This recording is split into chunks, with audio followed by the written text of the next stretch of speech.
wo kuri wa gatandatu tariki ya gatandatu z'ukwezi kwa 9 ahagana saa 12:45 ko twari turi kugenda mu muhanda twasanze abantu bashungereye twibaza icyabaye tunyarukiraho dusanga umudamu ari gutakwa akajwiga umwana w'umusore amuziza ko yaratsimbukanye ji ya Marite. Mu murenge wa Kimironko umuhanda ujya Kibagabaga twahasanze abantu bashungereye cyane twibaza impamvu bashungereye. Tuhageze dusanga umudamu ufite ibigango arimo aratakwa akajwiga umwana w'umusore uri mu kigero cy'imyaka nka 28 amuziza yuko yaramwibye ji. Ubwo uwo mudamu yaravuye kurangura ibintu mu isoko rya Kimironko akabiha umukarani akabyikorera. Ubwo uwo mukarani yambukiranyaga umuhanda umwana w'umusore amukubita igitsiburira ibyo ari yikoreye birameneka. Hanyuma uwo mwana w'umusore abaturaji asimbuka yerekeza hakurya y'umuhanda. Umudamu w'ibizigira nyiri ibyo bintu bari bikoreye asimbukana wa mwana w'umusore amufata mu ngoto arakurura kubita hasi mu muhanda rwagati. Abari baraho barashungera bibaza ibibaye birabayobera.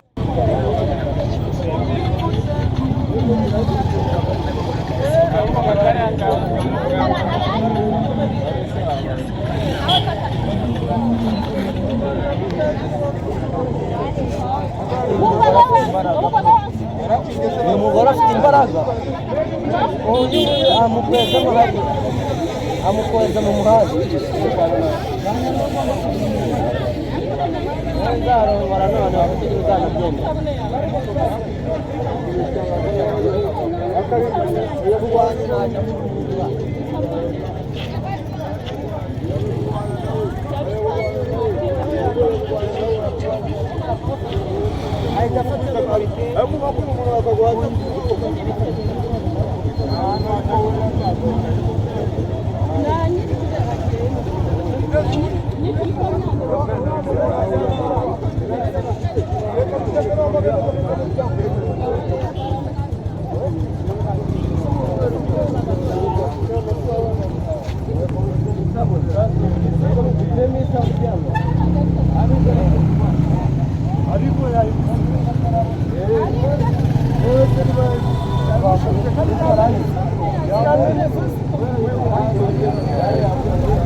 Bamwe mu babonye uko byagenze umva icyo badutangarije.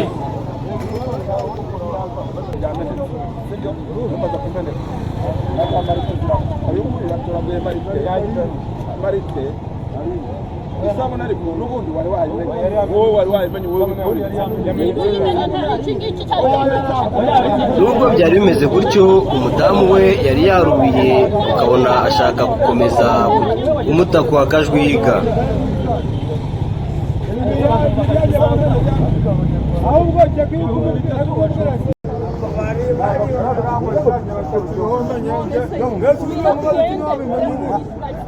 Byakomeje birazurungutana urubura gica ubwo umudamu yari yarunguye avuga ko agomba kumwishyura ibihumbi 3 by'isabune yamenetse, ariko bamwe mu bari baraho bakavuga ngo nahamagare inkeragutabara zimujyane ku murenge, abandi bati we namwijyanire ku murenge mbega rwabuze gica.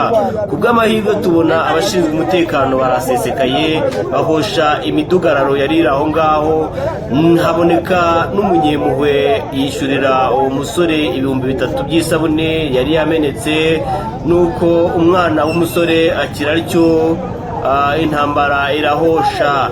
Yari umunyamakuru wigenderaga ukorera ikinyamakuru cyigenga.